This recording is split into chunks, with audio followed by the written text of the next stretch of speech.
I promised to do a rye whiskey episode, and since I have 2 bottles of Sagamore Spirit rye whiskey sitting right here, there's no excuse for not doing it. Now, I'm not a huge fan of rye whiskey, but I may be coming around. Let's do this.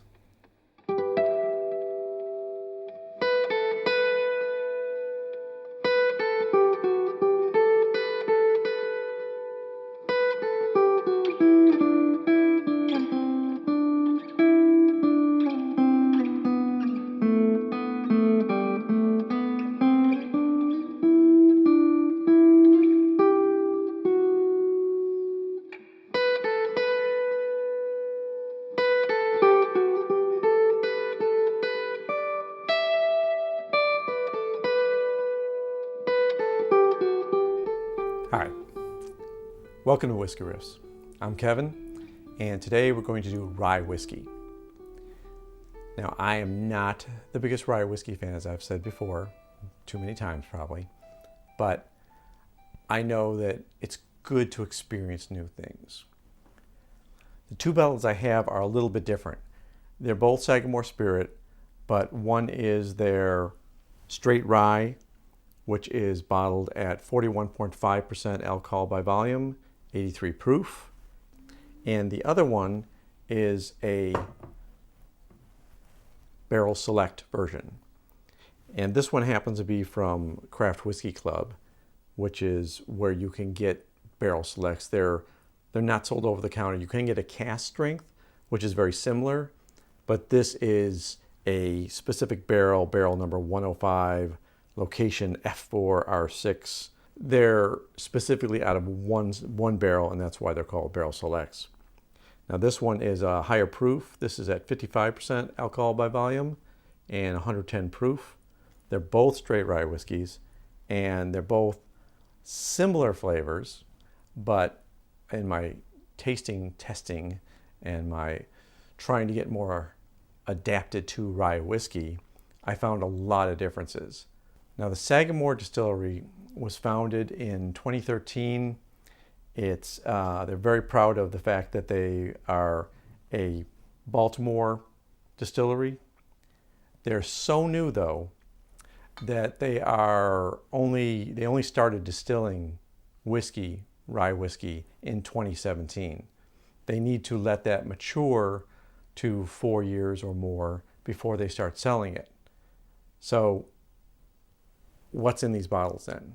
A lot of distilleries that start off create their whiskeys using sourced whiskey. And what is sourced whiskey? Sourced whiskey means another distillery makes it. Sometimes it's to a specific formula that the bottler is going to recommend or request, and then they have that sourcer give them casks that match that. Sometimes they take multiple casks and blend them themselves so they can get their flavor profile, but they didn't actually distill the whiskey at their distillery. One way you can check to see if a whiskey was distilled at the distillery that you're expecting to buy them from, or whether it was sourced, is you look at the bottle and it'll say something like this one says, aged in new charred oak barrels, distilled in Indiana, bottled by Sagamore Spirit, Baltimore, Maryland. So distilled in Indiana probably means that it was from the Midwest Grain Products, or MGP. MGP is a very big distiller. They make a lot of ryes, a lot of bourbons, a lot of even clear spirits like vodka. And they sell these casks to bottlers who then create their own maybe finishing casking for it, or maybe just the mash bill that they delivered to MGP is good enough to produce the flavors that they want. And sometimes they blend. Sometimes they get several casks from MGP and they'll say, well, this one tastes this way, this one tastes this way. We're going to take a percentage from this cask, a percentage from that cask, and we're going to put those together to create a flavor profile that we like. This one is a batch of whiskey, batch 9AG, and bottle 1755. So that is a run of whiskey, not just one cask, but a single run that may be hundreds of casks. And they have bottled that based on their mash bill and what flavor profile they wanted to mix together to get that rye taste. The other one, which is a barrel select, is strictly one barrel. So you're not going to get a blended flavor. You're going to get a very different flavor. It's going to be different for every single barrel, which they try to get them from the same location. As I've discussed before, the location in a warehouse or a rick house where the barrels are stored can dramatically change how the whiskey ages. If it's in a central section of the warehouse, it may not have the same temperature fluctuations as a place near the edges, or it may have a sweet spot where temperature changes are just right to work that wood and draw that whiskey in and out and give you more or less of the flavors that you're looking for. So this and that, even though they're the same, they could be the same exact mash bill, are going to be very different just because one comes from a single cask. They can't control too much of the flavor, and this one, they get to blend a whole run of whiskeys from several casks. And that makes it a little easier to say, we have this profile and we're going to make sure it bottles at that profile. I like the fact that they put right on their label that it's from Indiana, that the distillery is in Indiana. That's a good sign. That means that the bottler is being honest about the fact that they did not distill it. If they are sourcing their whiskey, there is nothing wrong with that. Not that there's anything wrong with that. No, of course not. I mean, it's fine if that's who you are. Absolutely. The problem comes in if they are saying that they're distilling their whiskey and they're really not. Then it's kind of sketchy. Then I don't know why they're pretending to be something they're not. You can't just sit around waiting 4 years to bottle and have no income. That's why they'll source. Or sometimes a distillery will make a clear spirit, light vodka or gin, that doesn't require years of sitting in a cask to get a flavor profile. They can distill that, bottle it, sell it immediately. So if you see a distillery that's also selling clear spirits, a lot of times that was to fund the process of making their own whiskey, and they just need 4 to 5 years of let's get some income in here, and then we can produce this stuff. So what exactly is rye whiskey? What is the definition of rye whiskey? Well, American rye whiskey is 51% rye grain. That's the definition of them being able to say it's a rye whiskey. Just like bourbon has to be 51% corn, or a Scotch has to be 51% barley. Each grain defines the flavor so much, and a corn-based whiskey like bourbon is going to be sweeter and more robust. A rye whiskey is going to have that spicy flavor from rye. A barley whiskey is going to have that malted flavor, and they all are unique because the grain is the core of their flavor profile. Secondarily, the casks themselves add to that flavor. The combinations are what give you a different flavor profile. Outside of the 51% on any of those, it's not defined. So this could be 51% rye and then corn, or corn and barley, or wheat. They don't specify what has to be in the other percentages. It could be a combination of other grains. That's part of the mash bill. That's part of their secret formula to figure out, I want the flavor to be this. If I want it to be a little more sweet, I'll put corn in there. Or a wheated bourbon is a wheated whiskey is a very sweet whiskey. You'll see those like Maker's Mark. They chose wheat as the dominant grain, and that really dramatically changes how it tastes.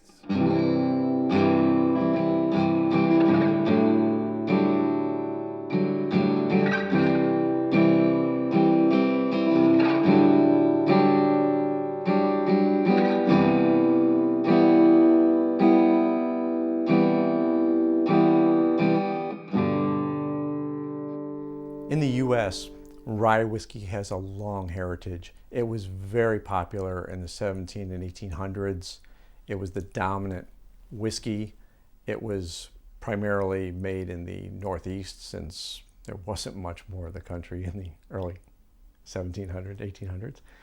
So most of the rye whiskey that I've consumed over the years is in mixed drinks, since that's a good whiskey to put in there. The spicy rye adds to the flavor of whatever else you're mixing with it. And sometimes other whiskeys don't have enough to cause the interaction that you need in a mixed drink. And I'm a big fan of a really well-made old-fashioned. Now, my friends like to tease me about that. Hey, Octor, so when they started making you old fashions back in the day, were they just called new fashions? Huh? Don't know why I did a Brooklyn accent. My friends aren't from Brooklyn. What? It's not a Brooklyn accent? It's not any accent? Okay. So even though I like mixed drinks, I'm honestly just too lazy to make them at home. It seems like a lot of work when I really enjoy my whiskey neat. So I don't get a lot of rye whiskey, even though I have bottles around. They're not my go-to. I prefer them in a mixed drink. But I do believe in experimenting and expanding one's taste. So let's dig into this and see what I can get out of it. I want to start with the regular straight rye. It's a little lower proof, and maybe that will give me a good start instead of jumping right into the 55%. There's a sweetness. It's like sweet fruit, maybe like a peach. I could get a little bit of spiciness. I'm not getting rye on the nose. I'm getting jasmine. Jasmine flowers. We used to have them growing in the backyard. Not strong jasmine, but it's a little hint of it. And maybe the spice is like a nutmeg.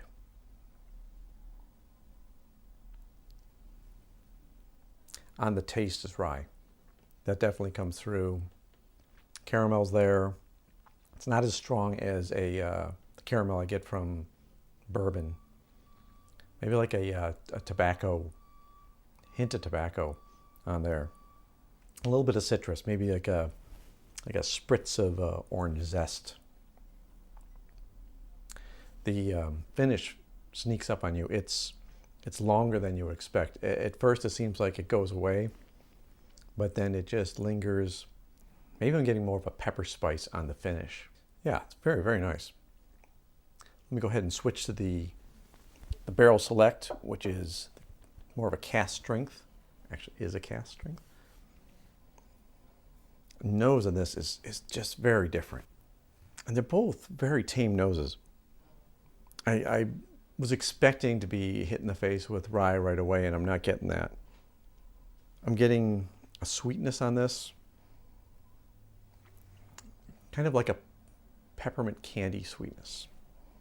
Because there's a little hint of peppermint there. But I don't get peppermint at all in this. This is still the peach and nutmeg and a little bit of jasmine flower.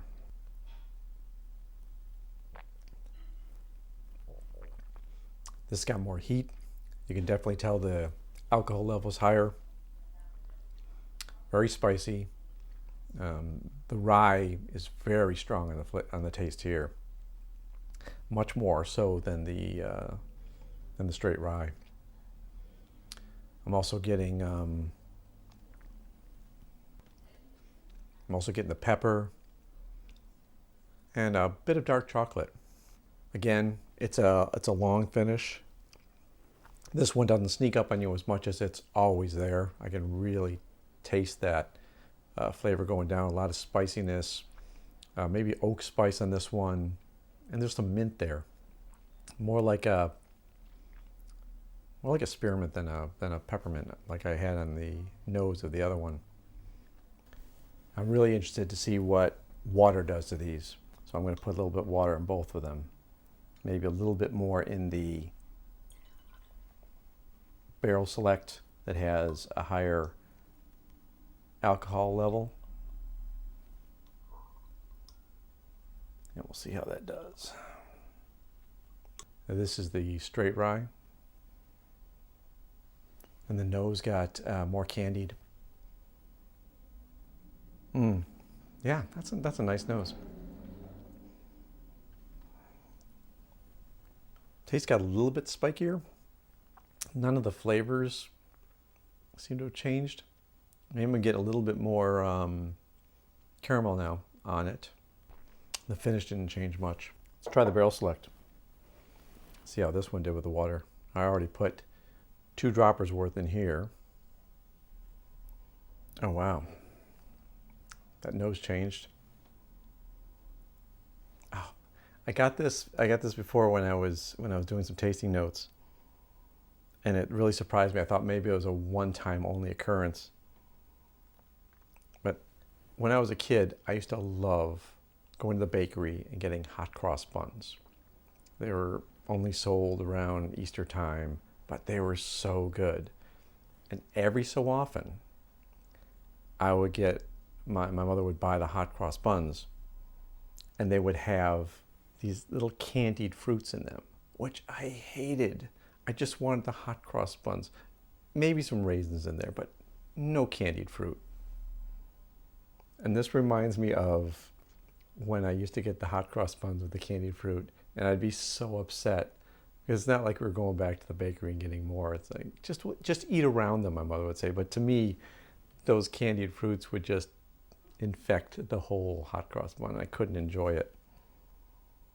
But the candy flavor on this and the doughiness of the hot cross bun, yeah, it's just like a flashback to my childhood. I do like the nose better than I did like the taste of the candied fruit hot cross buns. Let's see what the taste is like. I toned down the taste. Very peppery. Yeah, I think it added some more spikiness to it. Really brought out the pepper flavors. I can still get the hints of tobacco and citrus, but the spikiness of the spice, the pepper spice or the rye spice is really bumped up because of the water. I'd like to get your opinions. If you have this rye, let me know what flavors you're getting. If you have a different rye, I'd love to hear those notes too. Put them in the comments. Let me know what you find out, and teach me what flavors you appreciate in rye, because I really want to learn. I through this tasting process, through trying these 2 ryes and really opening up to say, yes, it's a different flavor profile. Yes, it's something I'm not used to. But if I shut my brain off and stop saying, you don't like rye, remember? Maybe I do. I've really come around in this through this process of doing this video and doing my prep for the video. Yeah, maybe I'm going to enjoy these a lot more. I know my wife did, because she's a big fan of rye bread, and she tasted these. She goes, "Oh, these are good." so maybe she'll be dipping into my rye whiskey. As far as pricing goes, the Sagamore Spirit Straight Rye is about $40 or as high as $45 in my area. I can't get this exact Barrel Select around me because it actually came from the Craft Whiskey Club that I'm a member of, but the barrel strength, the cast strength version of Sagamore Spirit is about $58 to $65, somewhere in that range online and where I could find it. I think it's pretty available. Check where you are. They seem to have pretty good distribution. Going through this has been a really great experience. Thank you for pushing me to do a review of rye whiskey. I appreciate the prompting. I appreciate all the input. Keep it coming. If you like this video, give me a like on YouTube, subscribe please, and bang that bell so you get notified every time a new episode comes out. This has been a great growth experience. I feel educated. I feel like I have opened up my flavor profile, and I owe that all to you. So I will raise this glass to all my YouTube followers that have pushed me into rye and say thank you and cheers.